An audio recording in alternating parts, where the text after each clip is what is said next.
Ada apa dengan SBY, Ibas, pengurus KPK lama dan Novel Baswedan? Ditulis oleh Navisi World di siworld.com.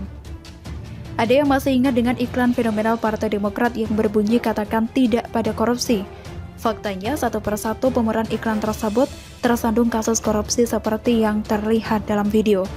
Pada tahun 2013 lalu, mantan Wakil Direktur Keuangan Grup Permai Yulianis mengatakan secara tegas jika Edi Baskoro Yudhoyono alias Ibas memang pernah mendapatkan uang sebesar $200.000 Amerika Serikat saat Kongres Partai Demokrat di Bandung pada tahun 2010.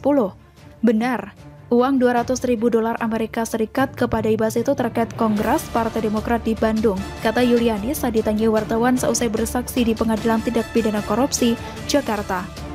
Pada tahun 2017 silam, Yulianis kembali mengungkapkan alasan kenapa Ibas tidak pernah dipanggil oleh KPK. Komisioner saat itu Abraham Samad dan Bambang Wijajanto melarang. Katanya itu adalah seorang teman.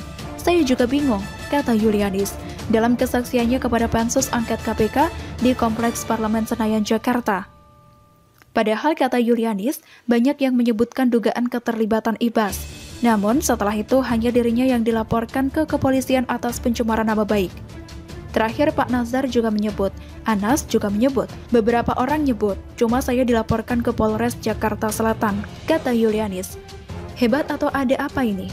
Yang pasti, seorang pengacara senior yang penulis hormati bernama almarhum Adnan Buyung Nasution menilai, tepat juga Presiden RI saat itu SBY, mengantarkan anak bungsunya Edi Baskoro Yudhoyono jika nanti KPK memanggilnya. Kalau KPK minta Ibas datang, kalau SBY sebagai ayah anterin anaknya bagus sekali. Tapi kan harus ada permintaan dari KPK dulu. Masa Ibas tiba-tiba datang? Gak ada panggilan terus datang, kata Buyung di KPK. Faktanya SBY dan Ibas menolak panggilan KPK sebagai saksi meringankan bagi Anas atau Urbaningrum, mantan Ketua Umum Partai Demokrat. KPK sudah memanggil, tapi Ibas maupun SBY tidak bersedia, ucap Adnan ketika dikonfirmasi wartawan. Sebenarnya itu hak SBY dan Ibas untuk tidak menghadiri panggilan KPK. Tetapi sebagai orang awam, kita jadi bertanya, masa sih SBY dan Ibas jadi saksi meringankan untuk membela Anas Urbaningrum, ketum mereka sendiri? Tanya kenapa? Mungkin ada yang mengatakan ngapain SBY dan Ibas mau jadi saksi meringankan bagi mantan ketum mereka sendiri, karena itu bisa merusak citra mereka dengan membela tersangka korupsi. Lalu, kenapa elit Demokrat lainnya yang juga tersangka korupsi malah diberikan karpet merah setelah keluar dari penjara? Apakah karena elit Demokrat tersebut adalah orang dekat dengan SBY? Lihat saja bagaimana Andi Malarangeng, salah satu tersangka korupsi Hambalang, masih diterima oleh Partai Demokrat. Andi sendiri loh yang mengatakan, tidak lama setelah ia bebas murni Juli 2017 lalu, ia langsung ditelepon oleh SBY yang meminta dirinya kembali membantu partai berlambang merah tersebut. Bahkan pada tahun 2018 lalu, menjelang pemilu, Andi ikut terjun langsung bersama Ketua Umum Partai Demokrat Susilo Bambang Yudhoyono untuk berkampanye di sejumlah daerah. Tadi naik kereta api bareng Pak SBY dan Bu Ani dari Gambir, kata Andi. Meskipun namanya tidak tercantum dalam susunan pengurus harian DPP Partai Demokrat yang diumumkan oleh AHY, bukan berarti dia tidak mendapatkan posisi penting dalam partai. Ternyata, Andi Malarangeng menjabat sebagai Sekretaris Majelis Tinggi Partai. Dihubungi via telepon seluler, Puang Anto sapaan akrab Andi Malarangeng mengatakan bahwa dirinya dan juga Rahlan tetap berada di kepengurusan Partai Demokrat, tapi bukan di pengurus harian. Saya Sekretaris Majelis Tinggi Partai, kata Andi. Jika kita lihat dalam struktur organisasi Partai Demokrat, posisi Majelis Tinggi Partai itu bukan posisi sembarangan dan hanya orang tertentu yang bisa masuk ke dalamnya. Dan akhirnya terjawab sudah jika ternyata Ketua Majelis Tinggi Partai Demokrat adalah SBY dan Sekjen Majelis Tinggi Partai Demokrat adalah Andi Malarangeng. Hebat ya, Andi Malarangeng seorang koruptor setelah bebas bisa dapat posisi penting dalam Partai Demokrat sebagai wakil SBY. SBY dan Novel Baswedan. Novel Baswedan lulus pada tahun 1998 dari Akademi Kepolisian. Setahun kemudian, dia bertugas di Bengkulu hingga 2005. Pada tahun 2004, dia menjabat sebagai Kasat Reskrim Polres Bengkulu berpangkat komisaris. Dari situlah akhirnya Novel Baswedan ditarik ke Barreskrim Mabes Polri. Kemudian pada Januari 2007 ditugaskan sebagai penyidik untuk KPK dan juga resmi diangkat menjadi penyidik tetap KPK tahun 2014 silam. Ada yang ingat dengan kasus penganiayaan penyidik KPK saat itu yang bernama Novel Baswedan? Beberapa tahun lalu, 4 orang yang mengaku menjadi korban penembakan anggota Polres Bengkulu karena dituduh mencuri sarang burung walet di salah satu toko di Bengkulu menuntut keadilan. Mereka menuntut agar Novel Baswedan dihukum atas kasus penembakan itu. Menurut pengakuan salah satu korban, ia ditembak pada bagian kaki dan harus menjalani operasi sampai 4 kali. Setelah proses operasi yang berlangsung 4 kali itu, barulah luka tembakan itu berangsur pulih. Tidak hanya itu, kami juga disetrum di kemaluan kami masing-masing, sehingga permasalahan pada organ intim kami ini tidak membaik sampai sekarang. Jadi kami meminta kepada Bapak Presiden untuk segera menghukum Novel Baswedan karena tindakannya itu, kata seorang korban yang tidak menyebut namanya di depan Istana Negara. Lalu kenapa kasus Novel Baswedan yang saat itu menjadi salah satu penyidik senior KPK dihentikan? Akhirnya kita tahu jawabannya dari Ketua KPK saat itu yang bernama Abraham Samad. Abraham Samad sendiri loh yang mengatakan jika SBY menginstruksikan penghentian kasus hukum Novel Baswedan. Saat itu, Abraham Samad yang masih aktif di KPK dipanggil oleh SBY dan dipertemukan dengan Kapolri di Istana Negara. Pada tahun 2012, saya dan Pak Kapolri Timur Pradopo dipanggil oleh Pak Presiden SBY ke istana. Sudah dirundingkan di sana, ujar Abraham Samad di Pengadilan Negeri Jakarta Selatan. Perundingan itu berlangsung dari pagi sampai sore dan sore diputuskan oleh SBY. Perintahkan penghentian kasus Novel karena tidak pas timingnya. Lalu kita terima kesepakatan itu, ternyata keputusan itu ditindaklanjuti langsung oleh Pak Kapolri untuk menghentikan kasus ini. Jelas Samad. Dan sekarang mantan Wakil Ketua KPK yang bernama Bambang Wijojanto jadi pembela Partai Demokrat. SBY pernah melakukan intervensi hukum untuk menghentikan kasus Novel Baswedan yang merupakan penyidik senior di KPK, kata Abraham Samad. Yulianis mengatakan Ibas atau anak SBY tidak pernah dipanggil oleh KPK karena komisioner KPK saat itu Abraham Samad dan juga Bambang Wijojanto melarangnya dengan alasan Ibas adalah teman. Dan sekarang mantan Wakil Ketua KPK Bambang Wijojanto membela AHY. Apakah ini alasan kenapa Ibas yang namanya disebut oleh Anas Urbaningrum, Nasarudin, dan Yulianis selamat dari proses hukum KPK di masa kepemimpinan Abraham Samad dan juga Bambang Wijojanto? Bagaimana menurut Anda? Wassalam.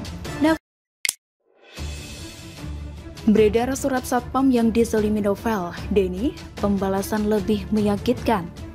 Ditulis oleh Niha Alif di steward.com. Akhirnya, satu persatu bobrok Novel diperlihatkan pasca dirinya resmi dipecat. Seiring berjalannya waktu, kebusukan Novel selama di KPK mulai terungkap.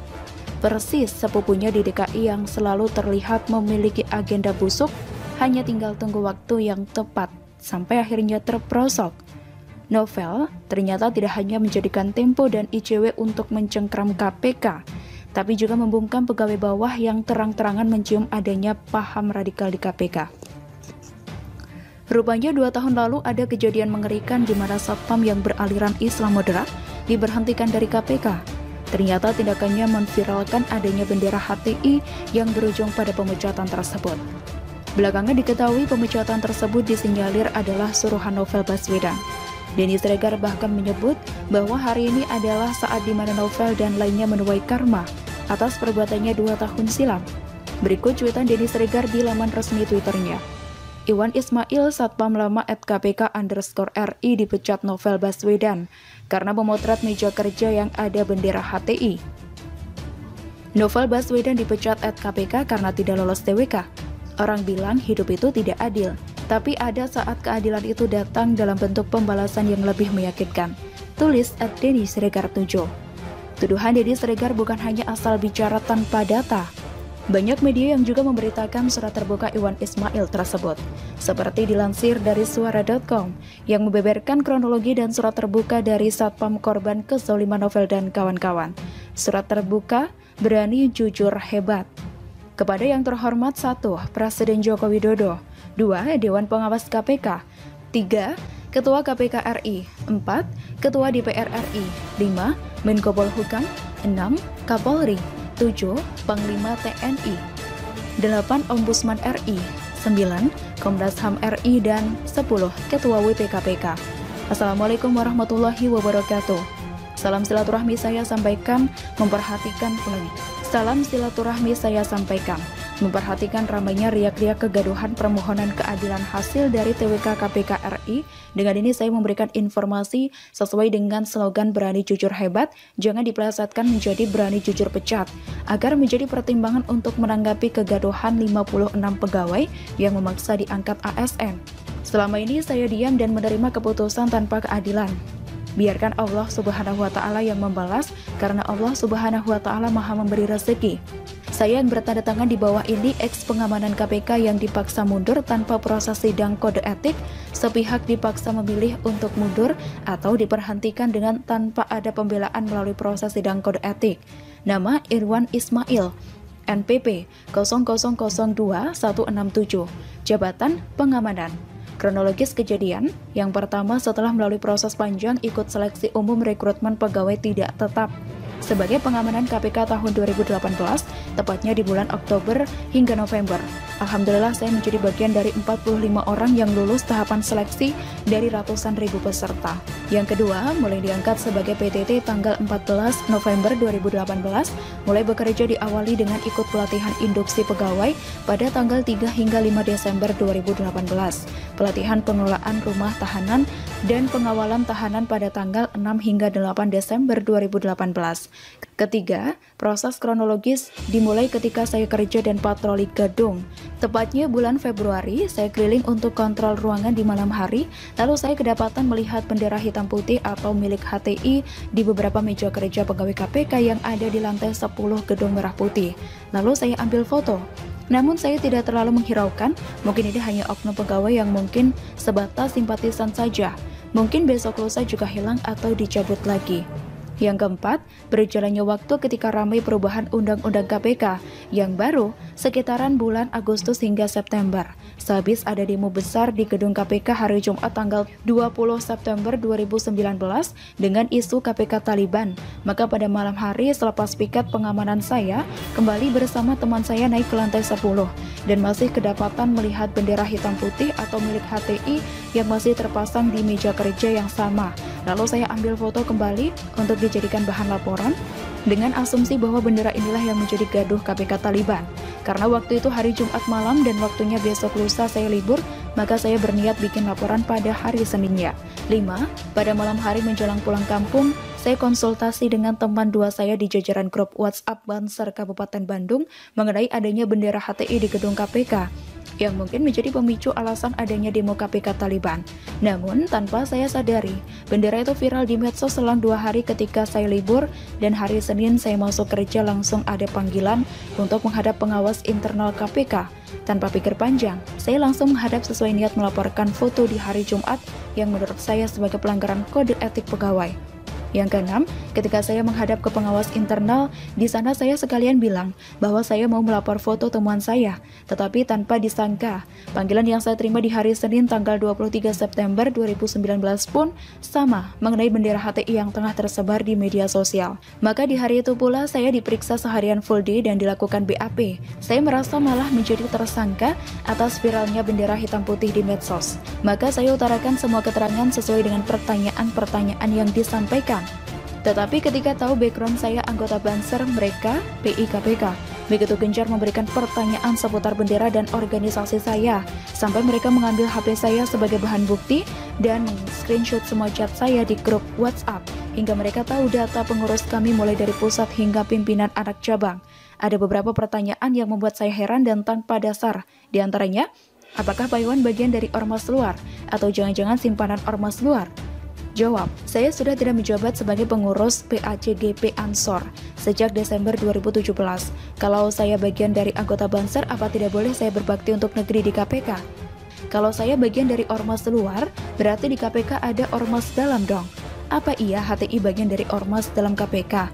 Atau apakah Pak Iwan orang simpanan kepolisian? Kalau saya orang simpanan kepolisian, mungkin KPK lebih tahu siapa yang menyimpan saya. Kan selama ini saya masuk KPK sesuai seleksi yang ketat selama berbulan-bulan sesuai dengan jadwal. Jadi Anda menganggap saya mata-mata kepolisian begitu? Mereka nggak jawab balik pertanyaan saya. Yang ketujuh, berjalannya waktu tibalah ketok palu DPR RI mengesahkan RUU KPK menjadi Undang-Undang KPK yang baru. Undang-Undang Nomor 19 Tahun 2019 menggantikan Undang-Undang KPK yang lama Nomor 30 Tahun 2002. pada tanggal 19 Oktober 2019 masih diikuti dengan demo-demo di gedung KPK, baik yang pro maupun yang kontra terhadap Undang-Undang KPK yang baru.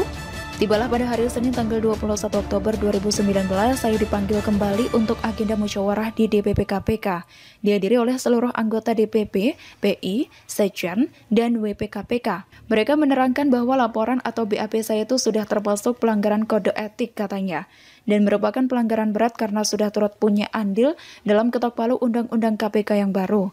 Katanya hanya ada satu solusi, apakah mau dibawa ke ranah sidang kode etik dengan harus menghadirkan saksi-saksi yang meringankan, baik orang yang memviralkan foto